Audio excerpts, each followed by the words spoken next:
দেখুন, আপনার নিজের মূল্য আপনি নিজেই তৈরি করুন। সহজে পাওয়া যায় এই তকমা যেন আপনার পরিচয় না হয়। কেন এই কথাগুলি বললাম সেটা একটু খুলে বলি। আপনার যদি পান্তা ভাত খেতে ভালো লাগে কাঁচা মরিচ পেঁয়াজ দিয়ে, যদি খেয়ে তৃপ্তি আসে, তাহলে এটা আপনার ব্যাপার, কাউকে বলতে যাবেন না। কারণ জীবনের এই কথা কারোর সামনে যদি আপনি বলেন, তাহলে মানুষ আপনাকে অত্যন্ত সহজ ভাববে। কারণ অনেকেরই বিরিয়ানি খেতে ভালো লাগে, মোগলাই কাবাব ভালো লাগে। এবার আপনি যদি জানিয়ে যান যে আপনি অতি সহজেই খুশি, তাহলে আপনাকে মানুষ সহজেই মাপার সাহসটা পেয়ে যাবে।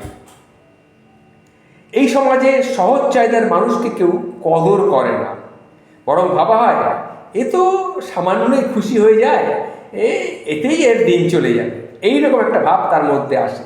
সে কি আর তাকে পাবে, সেকে কি আর দেবে, তাকে তো কিছু দিতেই হবে না খুব বেশি। এইরকম ধারণা অনেকের মধ্যে চলে আসবে। আর একদিন যদি আপনি মুখ ফুটে বলেন আমার ভালো লাগে পান্তা ভাত, কিন্তু অনেক দিন হলো সেটা পেলাম না, তখন মানুষ কি বলবে? তখন মানুষ বলবে আবার একটা অভিযোগ কেন? আপনার প্রতি সব ধরনের সম্মান যেন এই মুহূর্তেই বিলীন হয়ে যাবে।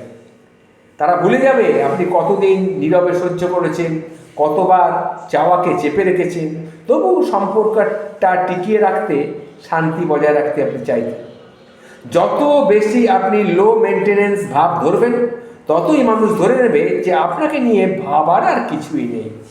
এমনকি আপনি যদি একদিন নিজের ভালো লাগার কিছু চান, সেটাও লাগবে দাবি, চান বা বিরক্তি।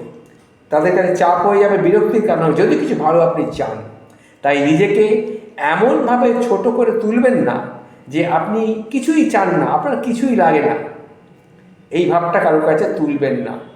আপনার অনুভবের কিন্তু দাম আছে, আপনার চাহিদার মূল্য আছে। আর যিনি সত্যিই আপনাকে ভালোবাসেন, তিনি আপনাকে পান্তা ভাতেই খুশি দেখলেও আপনার জন্য কিন্তু বিরিয়ানি আনতে দ্বিধা করবে না।